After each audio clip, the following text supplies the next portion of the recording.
Just taking a look back, now that Outbreak has ended, it was a 4-week, limited time duration event.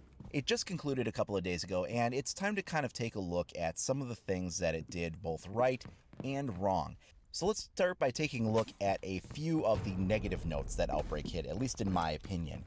The first of those is that it just didn't feel like Rainbow Six. This didn't feel like any kind of a Tom Clancy experience necessarily. It felt more like a Left 4 Dead game or something like that. And while it was fun to be able to play as some of the operators from the game and use them in a new way that we hadn't done before, it just didn't feel true to the Rainbow Six experience necessarily.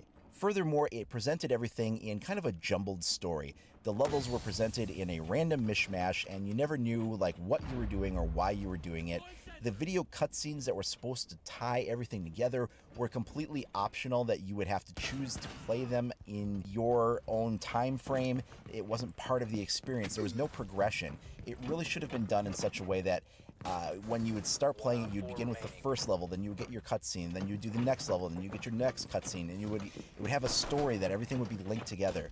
Then maybe once you've completed the actual intended story arc one time, then maybe it could be randomized. Also, it didn't have the best challenges going for it. They were very grindy. Some of the ones that gave you charms weren't too bad.